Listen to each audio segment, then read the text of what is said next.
Hey y'all, it's been a little bit, um, but that's okay.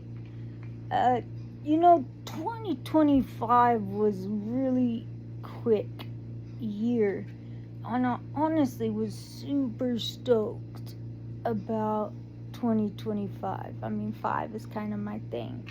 I was born on 5/25, so in 2025 I turned 45. So 5/25 2025 I turned 45. That was just really fun to say. And so my hope was kind of through the window, like through the roof, excuse me.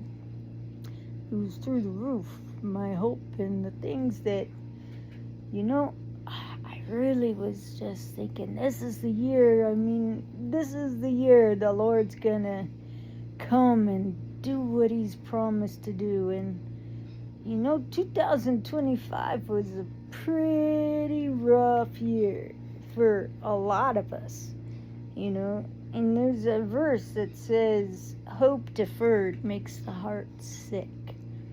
And you know i've I've got I think the Lord has allowed the testing of my faith for a little while now, 12 years, going on 13. And, that's quite a long time to have hope deferred.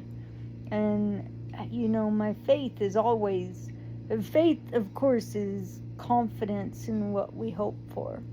Just confidence that what I'm looking at is going to take place. The goals that I have, the vision that I have, the knowing that something's gonna take place. And the rest of faith is confidence in what we hope for and evidence of what we cannot see. That's God.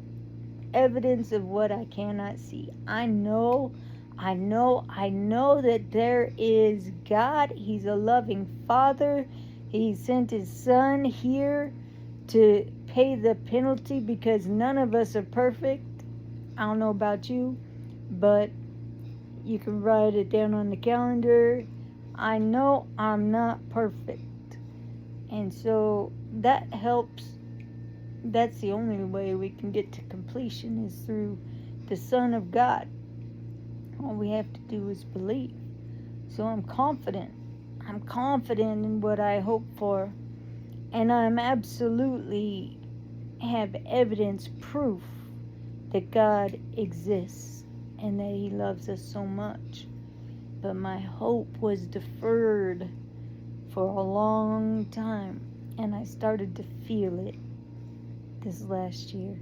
Started to really start dabbling my toes in that lake of depression. I have a few close friends, a nice, tight, close circle. You've got to have a strong support system.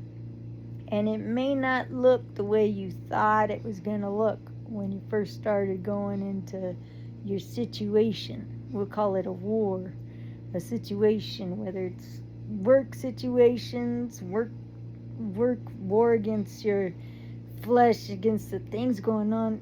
It's crazy out there. People thinking only about themselves.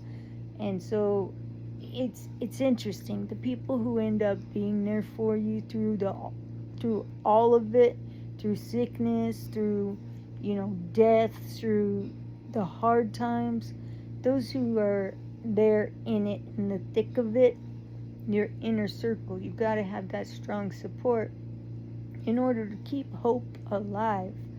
And so I think that's where I want to go today, is simply that find your circle. Find your support group. You don't need to blab to everybody all your problems.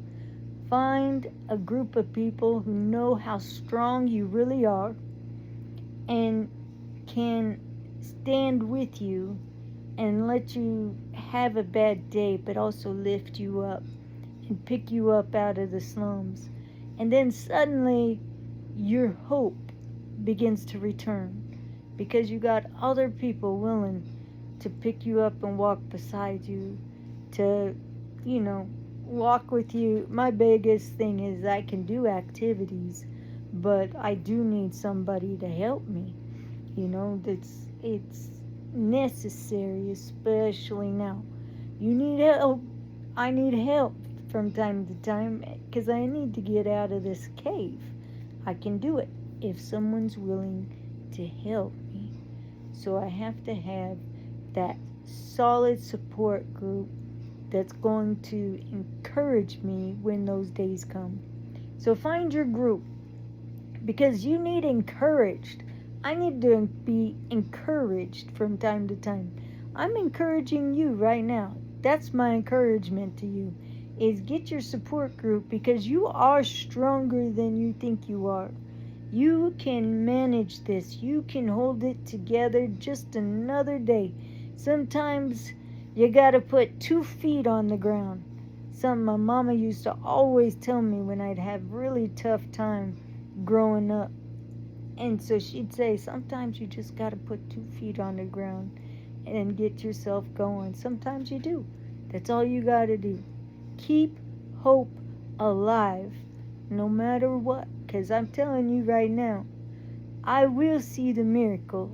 Whether it's a different diagnosis, whether they find a cure, or whether God snaps his fingers, whatever it is, there's going to be a miracle. Or if it's a miracle of eternity, I'll take that too. I praise God that he has given me a solid foundation and a solid center and an inner person that will fight till the end, because that's all you need is a willingness to stay strong. You're strong. You just need people around you that are going to remind you of that. Talk to you soon. I miss y'all. Take care and God bless.